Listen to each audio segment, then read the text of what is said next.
I'm Hannah, 32 female. I live in a glass house overlooking the city that once felt like a cage, a constant reminder of a life I was forced to build from scratch. I run a successful UX UI design agency with my business partner, Harry, and my days are filled with code, creativity, and the quiet satisfaction of independence. This life, this success, was built on the ashes of a family that decided I wasn't a worthy investment. They chose my sister, Amy, as their champion, funding her future while leaving me with nothing but the echo of my father's cruelest words. Your sister deserves it more. Before this story unfolds, I'd love to connect with you. Please let me know in the comments where you're watching from and what time it is in your corner of the world. It's amazing to see how far these stories can travel. Growing up in our meticulously kept suburban home was like living in a diorama of the perfect family, but only if you were looking at my younger sister, Amy. From the moment she was born, it was clear she was the masterpiece, and I was just the practice canvas.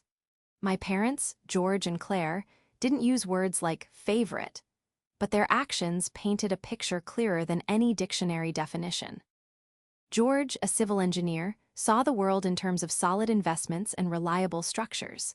To him, Amy was a blue-chip stock, a guaranteed return of pride and social standing.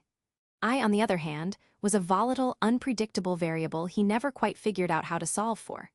My mother, Claire, a retired teacher, orchestrated our childhoods with a quiet but firm hand. She championed fairness in her classroom, but practiced a subtle, devastating form of favoritism at home. Amy was grace and charm, a social butterfly who could melt hearts with a single, calculated smile. Her artistic talents were celebrated with expensive lessons, gallery trips, and endless praise. Her school projects, often more my mother's work than her own, were framed and hung in the hallway. My achievements were met with a polite nod and a quick change of subject. I was the practical, quiet one. The one who excelled in math and science, who took apart old radios to see how they worked, who found more comfort in logic than in the ambiguous world of art and emotion my family revered. My report cards, filled with straight A's in subjects my father dismissed as technical, were glanced at and placed in a drawer. Amy's bee in pottery was celebrated with a new kiln for the garage. It wasn't overt cruelty. It was a slow, steady erosion of my sense of worth, like water dripping on a stone. I learned early on that my value in that house was directly tied to my utility. I was the one who fixed the Wi-Fi, helped my dad with his tax software, and tutored Amy in the math she despised. I was useful, but I wasn't cherished. The disparity became glaringly obvious in our teenage years. When Amy wanted to go on a summer arts program in France, my parents cashed in savings bonds. When I was accepted into a prestigious STEM camp at a top university, my father looked at the cost and said, "It's a lot of money for a summer hobby, Hannah. You can learn that stuff from a book." I paid for it myself with the money I'd saved from a part-time job at a computer repair shop. That was the pattern. Amy's wants were treated as essential investments in her future. My ambitions were treated as expensive hobbies. I tried to talk to my mother about it once, my voice small and trembling in the pristine kitchen.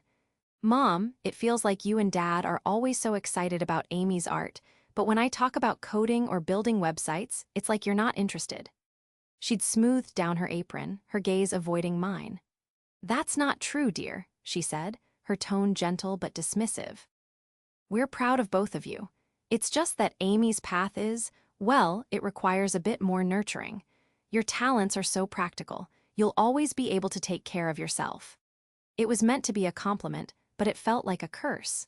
It was an excuse to neglect my dreams because they believed my practicality made me resilient enough to handle it. They didn't have to water my garden because they assumed I could survive in a desert. My only real ally in that house was my own quiet determination. I built my first functional website at 16. I started a small side business in my senior year of high school, designing simple websites for local businesses. The money I earned was my own, a secret stash of independence I guarded fiercely. It was proof that the hobby my father dismissed had real-world value. My business partner, Harry, was a friend from my computer science class. He was a brilliant coder who, like me, felt like an outsider. We bonded over our shared passion for technology and our mutual frustration with a world that didn't seem to understand what we did.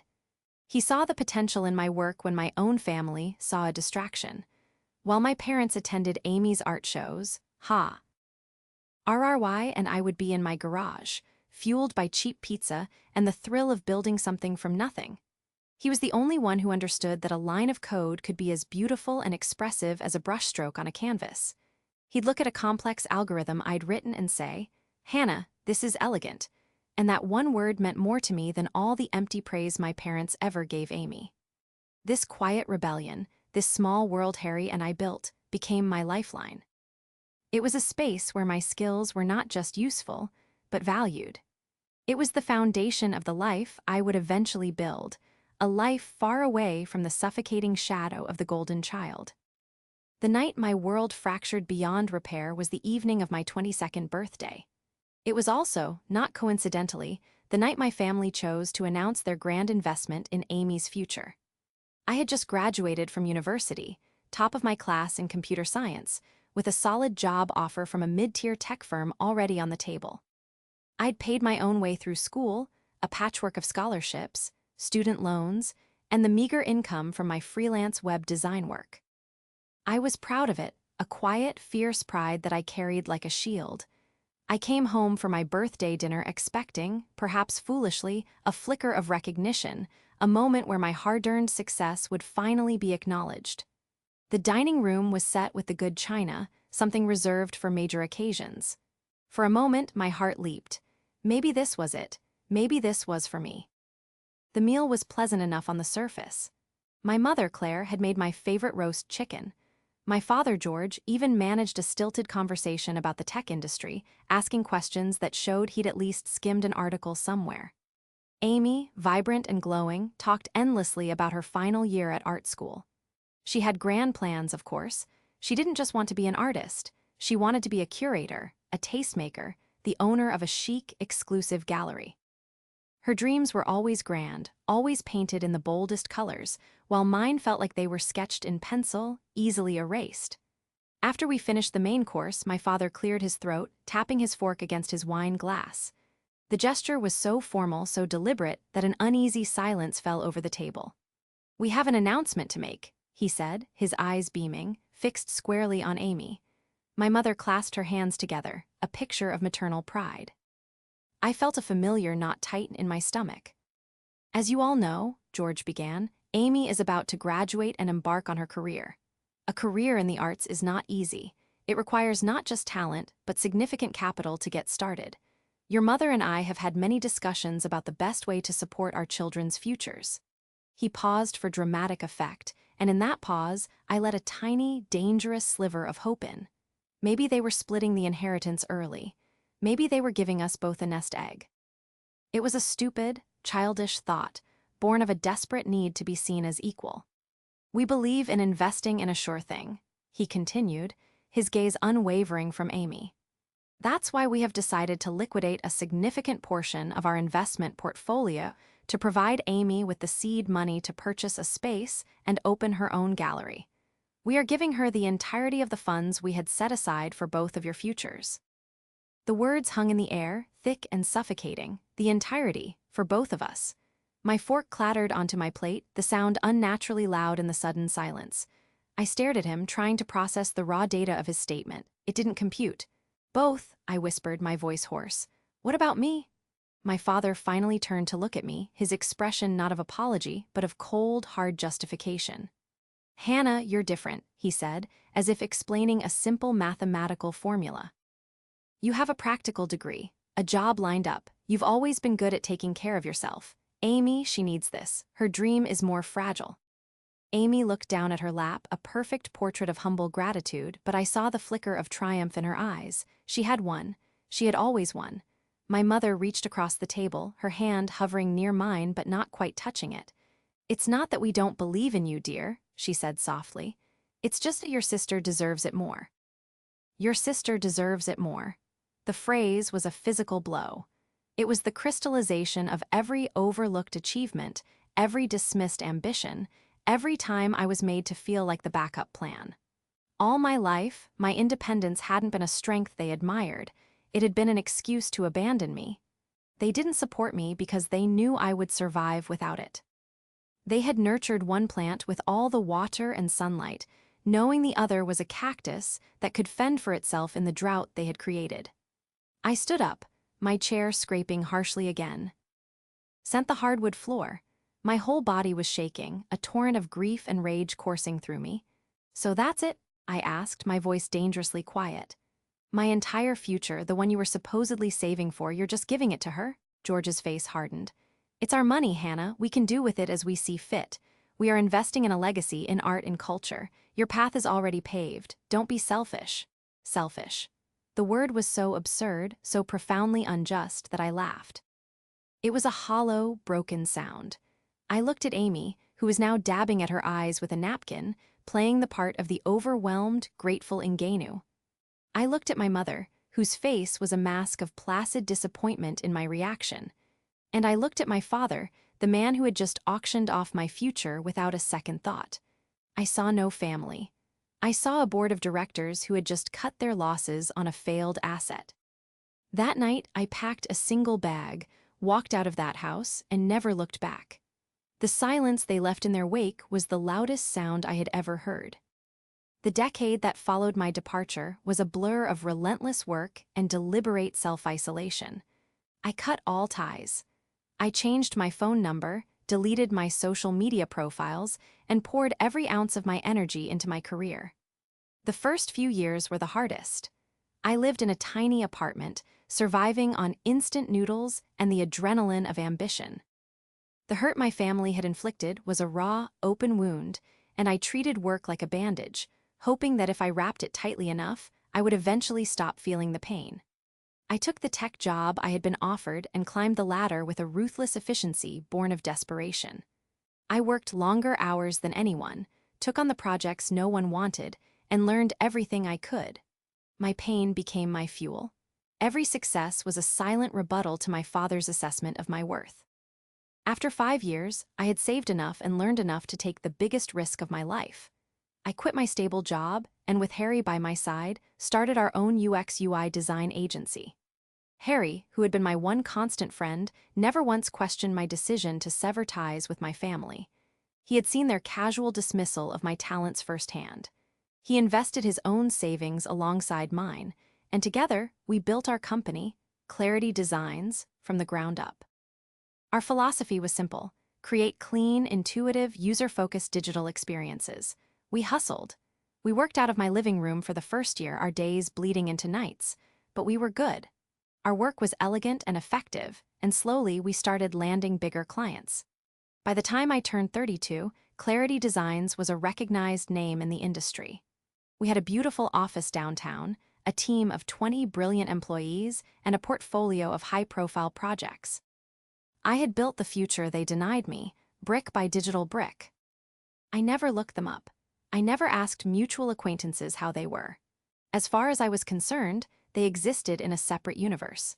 That is, until a mundane Tuesday afternoon shattered the sterile peace I had so carefully constructed. We were in the final stages of a major project for a new client, a multinational wealth management firm called Prestige Financial. They were launching a new, high-net-worth client portal, and our team was designing the entire user interface. It was a massive, lucrative contract for us. As part of the final security and compliance checks, they sent over a list of their senior financial advisors who would have top-tier administrative access to the system. My job was to review their profiles and ensure the permissions hierarchy we designed was correctly implemented. I was clicking through the list, my mind on code and security protocols, when a name made me freeze. George, Senior Financial Advisor. There was a professional headshot next to the name. It was him. Older, grayer, the lines around his eyes deeper, but unmistakably my father. My blood ran cold. He worked for our client. Out of all the financial firms in the city, in the country, he worked for this one. I felt a wave of nausea and clicked on his profile. It expanded to show his bio, his years of service, his list of certifications. It all seemed normal, a standard corporate profile. But my mind was racing. How was this possible? What were the odds? Harry walked into my office, holding 2 cups of coffee. He saw the look on my face and immediately set them down. "Hannah, what's wrong? You look like you've seen a ghost." I couldn't speak. I just pointed at the screen. Harry leaned in, his eyes widening as he recognized the face. "No way," he breathed. "That's your dad." We stood there in silence for a full minute, the cheerful hum of our office suddenly sounding miles away. My carefully constructed wall between my past and my present had just been obliterated by a single mouse click. My first instinct was to pull our company off the project. To run, to hide, to pretend this never happened.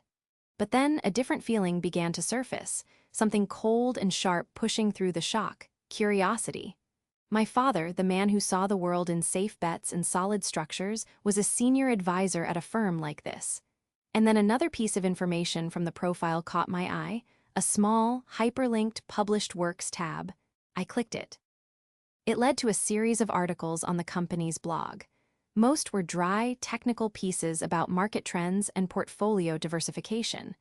But the most recent one, published just a few months ago, had a title that punched the air from my lungs: Family Legacy Planning, Investing in What Truly Matters. The article was accompanied by a stock photo of a happy, prosperous-looking family. I started reading. It was full of platitudes about nurturing the next generation's dreams, about making wise, long-term investments in your children's futures, about the importance of providing the capital needed to launch an ambitious career. He wrote about passion projects and artistic ventures as viable, even desirable, family investments. He was selling the very philosophy he had used to justify destroying my future to his wealthy clients. But there was one line, buried deep in the third paragraph, that made my vision go red. A parent's greatest responsibility is to identify the child whose vision can build a lasting cultural legacy and fund it without reservation. He had monetized his cruelty. He had turned his betrayal of me into a sales pitch. It was then that the shock curdled into a cold, clear resolve. This wasn't just a coincidence. It was an opportunity. An opportunity to finally understand the truth behind the lie that had defined my life for the past 10 years. The discovery of my father's article was like a key turning in a lock I didn't even know existed. The vague, philosophical betrayal of my youth now had a name and a corporate letterhead. It wasn't just a family matter anymore, it was business. And in business, I knew how to operate. The cold resolve that had settled over me was methodical and absolute. My personal feelings of hurt were compartmentalized, stored away behind a wall of professional focus. This was no longer about a wounded daughter. It was about a CEO investigating a potential liability connected to a major client. That was the narrative I used to keep the shaking in my hands at bay. My first step was to leverage my position. As the head of the agency designing the very portal my father would be using, I had a legitimate, business-sanctioned reason to examine the system's architecture and, by extension, the data trails of its high-level users. It was a gray area, but one I was willing to navigate. Harry was my silent co-conspirator. He understood without me having to explain the gnawing need to know. He strengthened the security logs on the prototype portal, creating a system that would track every single module access, every data entry, and every client file interaction with granular detail. We justified it to the client as an enhanced security audit feature for their top-tier advisors, a selling point they readily approved. For the next few weeks, I lived a double life. By day, I was the unflappable CEO of Clarity Designs, leading meetings and reviewing wireframes. By night, I was a digital archaeologist, sifting through layers of data, searching for the truth. I started with my father's public profile and work history. George had been with Prestige Financial for 15 years, a long and seemingly stable career. He was, by all accounts, a successful, if unremarkable, senior advisor. He managed portfolios for a number of wealthy families in the region. But it was his connection to Amy's world that provided the first crack in the facade. I did a deep dive into Amy's gallery. It was called Elysian Fields, a predictably pretentious name. Its online presence was polished, featuring minimalist design and glowing reviews in niche art blogs. It was presented as a thriving hub of contemporary art. but a quick look at its business registration documents, all publicly available, told a different story. The gallery was registered as a limited liability company with Amy as the sole owner. However, the initial capital investment was staggering, far more than the portion of our investment portfolio my father had mentioned. It was a seven-figure sum. Where had that kind of money come from? My parents lived comfortably, but they weren't millionaires. The answer, I suspected, lay within the digital walls of Prestige Financial. Using the audit logs, I began to cross-reference my father's activity with the timeline of the gallery's founding. I wasn't looking at the confidential financial data of his clients. That was a line I wouldn't cross, both ethically and legally. I was looking at the metadata, the patterns, the connections, the frequency of interactions. I noticed a recurring pattern. My father had a small, specific group of clients whose portfolios he managed with an unusual level of hands-on, discretionary control. These weren't just standard stock and bond accounts. They were complex trusts and family foundations. One name in particular stood out, the Alastair Foundation. He accessed its files almost daily. A quick search revealed it was a charitable foundation established by a recently deceased industrialist, intended to provide grants for community arts and culture projects.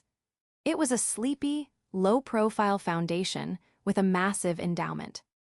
This is where my technical skills became my greatest weapon. The portal we were building had a communications module, an internal messaging system for advisors to discuss client accounts. As part of our user testing phase, we had created a sandbox version of the portal, a replica populated with anonymized dummy data. However, to ensure seamless integration, the system architecture had to be identical to the live version. I discovered a subtle vulnerability, a loophole in the way the system archived communications. With a carefully crafted script, I was able to query the archive logs of the live system, not for the content of the messages, but for the pattern of communication. I was looking for a connection between my father, the Alastair Foundation, and my sister, and I found it.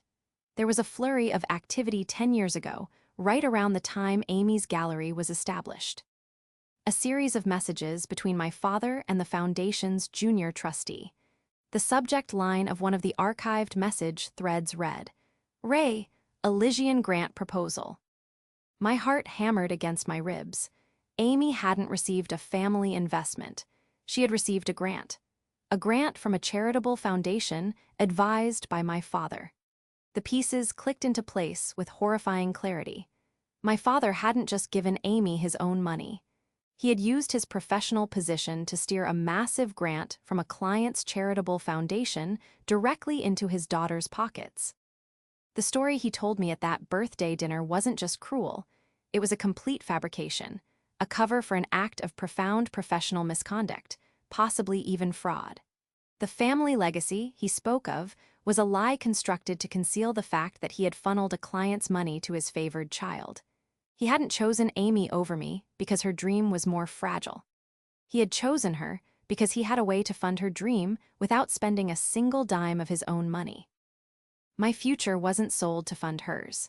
It was simply discarded because it wasn't needed for his scheme. The cold, methodical resolve I had maintained for weeks finally cracked, and for the first time in 10 years, the rage I felt was not the hot, emotional rage of a wronged child, but the ice-cold, precise fury of a woman who had just uncovered a meticulously crafted crime. The discovery of the grant didn't bring closure. It brought a terrifying, crystalline focus. The anger was no longer a dull ache but a razor-sharp instrument. This was no longer about family drama or favoritism. My father, George, the man who preached about solid structures and safe investments, had built his family's legacy on a foundation of deceit and professional fraud. He had used a charitable foundation, money intended for the community, as his personal slush fund for my sister. And Amy, the celebrated artist, was at best a willing accomplice and at worst the co-architect of the entire scheme. My revenge would not be a screaming match or a tearful confrontation. That was their world, a world of messy, unpredictable emotions. My world was one of systems, logic, and structure. My revenge would be an elegant, inescapable piece of architecture. My first move was to protect my company. I called an emergency meeting with Harry. In the secure confines of my office, I laid out everything I had found: the inflated investment, the Alastair Foundation, the grant proposal. Harry listened, his expression growing more grim with each detail. "This is bad, Hannah," he said, his voice low. "If this comes out while we're under contract, the blowback on us could be huge. They'll see you as compromised." He was right. My personal connection to my father, a senior advisor at their firm, was a massive conflict of interest I had failed to disclose because I hadn't known the extent of his crimes. "So, what's the plan?" he asked. "We pull out." I shook my head. "No," I said, a cold certainty in my voice. "We finish the project. We deliver the best work this company has ever done. We make ourselves indispensable. And then, we use the access they've given us to build a cage for him." The plan had two phases. Phase 1 was excellence and entrenchment. We threw ourselves into the prestige financial project with a renewed fervor. We met every deadline ahead of schedule. We added features they hadn't even asked for, anticipating their needs. With uncanny precision, I personally oversaw every aspect of the portal's design, ensuring it was flawless, secure, and incredibly user-friendly. I wanted my work, my name, to be synonymous with integrity and excellence in their minds. During this time, I also hired a private investigator, a discreet professional recommended by our corporate lawyer. Her name was Evelyn, a no-nonsense woman in her 50s with eyes that missed nothing. I didn't give her the whole story. I simply tasked her with investigating the grant awarded to the Elysian Fields Gallery by the Alastair Foundation 10 years ago. I told her I was a potential investor in a similar arts venture and wanted to understand the foundation's vetting process for their grantees. It was a plausible cover. While Evelyn dug into the physical paper trail, I continued my digital investigation. I needed irrefutable proof, something more concrete than metadata and archived subject lines. The answer, I realized, was in the very system I was building. As the lead architect of the portal, I had a deep understanding of its data migration protocols. When the new portal went live, all the data from the old, clunky system would be migrated over. This included years of archived records. During the final phase of user acceptance testing, I would have a legitimate reason to run a full data integrity check. It would be my one and only window to access the full, unredacted content of the old records before they were locked down in the new, far more secure system I had built. Phase 2 was the trap. The centerpiece of my revenge would be the portal itself. I designed a special administrative, compliance audit module. On the surface, it was a tool for the firm's internal auditors to easily track and flag suspicious activity, something their compliance department was thrilled about. But I built a specific, hidden algorithm into it. The algorithm was designed to search for patterns of nepotism and conflicts of interest. It would cross-reference employee records with the directors and beneficiaries of all corporate and charitable accounts they managed. It was programmed to specifically look for familial connections. When it found a match, it wouldn't just raise a red flag. It would automatically compile a complete, downloadable dossier of every interaction between the employee and the connected account. Every message, every transaction approval, every file access, all neatly timestamped. It was a digital time bomb, and I was setting it to go off the moment the system went live. It wouldn't just flag my father, it would hand the auditors a complete, undeniable case file of his misconduct. Weeks turned into months. Evelyn, my PI, delivered her report. She had found the original grant proposal. It was a masterpiece of fiction, claiming Amy's gallery would serve underprivileged communities with art outreach programs that never materialized. More importantly, she found that the junior trustee at the foundation who signed off on the grant was a former colleague of my father's, a man who had left the foundation under a cloud of rumors a year later. It was the corroboration I needed. The day of the final data migration arrived. My hands were steady as I initiated the scripts. For a few hours, I had legitimate, top-level access to the entire legacy database. I ran my queries, and there it was. The full, unredacted message chain between my father and the trustee. They discussed how to frame the proposal for the board, how to emphasize the community angle, and, most damningly, a message from my father that read, "This will set my daughter up for life. I owe you." I downloaded the entire chain, encrypted it, and stored it on a secure drive. The trap was set. The evidence was secured. All that was left was to wait for the system to go live. The Prestige Financial Client Portal launched to universal acclaim. Our firm received a massive bonus and a glowing testimonial that immediately elevated our status in the industry. The compliance audit, module I designed, was particularly praised for its innovative, proactive approach to risk management. I knew it was only a matter of days before my algorithm did its silent, methodical work and my father's world came crashing down. I had imagined the aftermath 1,000 times. A quiet, impersonal notification from our lawyer. A news headline about a financial advisor fired for ethics violations. I had not, in any scenario, imagined them showing up at my front gate. It was a Saturday morning, exactly 1 week after the portal went live. I was in my home office, a glass-walled room overlooking the sprawling garden of the house I'd bought a year prior. It was my sanctuary, a testament to my success, nestled in the wealthiest part of the city. The intercom buzzed, and the face of my security guard appeared on the screen. "Ma'am, there's a George and Claire here to see you. They say they're your parents." My blood turned to ice. For a moment, I couldn't breathe. I hadn't seen their faces, outside of that headshot on the portal, in 10 years. "They don't have an appointment," I said, my voice flat. "Tell them to leave." There was a pause. "Ma'am," the guard said, his voice hesitant, "they're with your sister. They're causing a bit of a scene. They're saying there's been a terrible misunderstanding." A scene, of course. Their entire lives were a scene. I took a deep, steadying breath. "Let them in," I said. "Let them drive up to the house, but you stay with them. And don't let them inside." I watched from my office window as their modest, decade-old sedan crawled up my long, winding driveway. It looked so out of place, a relic from another life. They got out and stared up at the house, a structure of steel, glass, and minimalist elegance.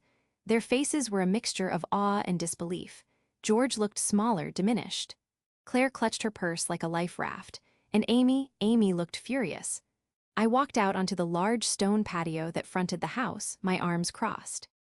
I didn't say a word, I just waited. My father was the first to speak, his voice strained, trying for a tone of paternal authority that he no longer had any right to. "Hannah, this is quite a place you have here." I remained silent. Claire rushed forward, her face etched with a desperate, practiced concern. "Hannah, sweetheart, we had to come. Your father, they've suspended him from work. They're investigating him. It's all because of some new computer system. We think it's been hacked. We thought, with your skills, maybe you could help." The audacity of it was breathtaking. They weren't here to apologize, they were here for tech support. "Hacked," I said, my voice dangerously calm. "No, the system is working perfectly. It's doing exactly what it was designed to do, find fraud." The word hung in the air between us, heavy and ugly. George flinched as if struck. "Fraud? That's a ridiculous accusation," he blustered. "I secured a grant for my daughter's cultural institution. It was a sound investment in the arts." "Was it?" I asked, taking a step closer. "Was it a sound investment when you conspired with a trustee to push the grant through? When you fabricated an entire outreach program to underprivileged communities that never happened? When you funneled money from a charity to your daughter while telling your other daughter that she wasn't worth a dime of your own?" Every word was a perfectly aimed dart, and I watched them land. My father's face went pale. My mother's eyes filled with tears of self-pity, but it was Amy who finally exploded. "You!" she shrieked, her voice cracking with V. "Nom, this is because of you. You've always been jealous of me. You couldn't stand that Dad and Mom believed in my dream." I turned my full attention to her. For the first time, I didn't see the golden child. I saw a weak, terrified woman whose entire life was built on a lie. "Believed in your dream?" I laughed, a real, humorless laugh. "They didn't believe in it, Amy. They just didn't have to pay for it. Your gallery, your success, your entire identity is a fraud, funded by money that was supposed to go to charity. Did you even know, or did you just happily cash the check and not ask any questions?" Her face crumpled, confirming my suspicion. She knew. Of course, she knew. My father finally found his voice, a desperate, pleading whisper. Hannah, please, you have to stop this. You can call them, tell them it's a mistake. My reputation, my pension, my whole life is on the line. He looked around at my house, at the visible, tangible proof of the life I had built without him. The question that was written on his face in the car was now spoken aloud, filled with a pathetic bewilderment. Why do you have all this? How? I looked him dead in the eye. I have this because you left me with nothing, I said, my voice dropping to a low, intense whisper. I have this because you taught me that the only person I could ever rely on was myself. You didn't invest in me, so I invested in myself. You built your legacy on a lie. I built mine on the truth. I then turned to the security guard who had been standing by silently. They're trespassing, I said. Please escort them off my property. As he gently but firmly guided them back to their car, my mother looked back at me, her face a mess of tears and confusion. But we're your family, she cried. I gave her one last, final look. No, I said, the words as solid and unyielding as the house behind me. You are just the people I used to know. I turned, walked back into my house, and didn't watch them leave. The weeks following their disastrous pilgrimage to my home were a quiet storm. The legal and professional fallout for my father was swift and brutal. The internal investigation at Prestige Financial, armed with the dossier my compliance module had compiled and the evidence from the archived messages, was an open and shut case. George was fired, stripped of his licenses, and faced a civil lawsuit from the Alastair Foundation to reclaim the grant money with interest. The scandal was contained within the financial world, never making splashy public headlines, but for a man whose entire identity was built on his professional reputation, it was a fate worse than prison. He was ruined, a pariah in the industry he had dedicated his life to. The lawsuit, of course, targeted the recipient of the funds, Amy's gallery. Elysian Fields, once her monument to success, became an anchor dragging her down. The legal fees were astronomical. Without the endless well of my father's fraudulent schemes to draw from, her business was unsustainable. The gallery, which had been hemorrhaging money for years behind its glossy facade, folded within 3 months. Amy was forced to sell the property to pay back a portion of the settlement. The art sold off at auction for a fraction of its supposed value. She was left with nothing but debt and the bitter taste of a life she had never truly earned.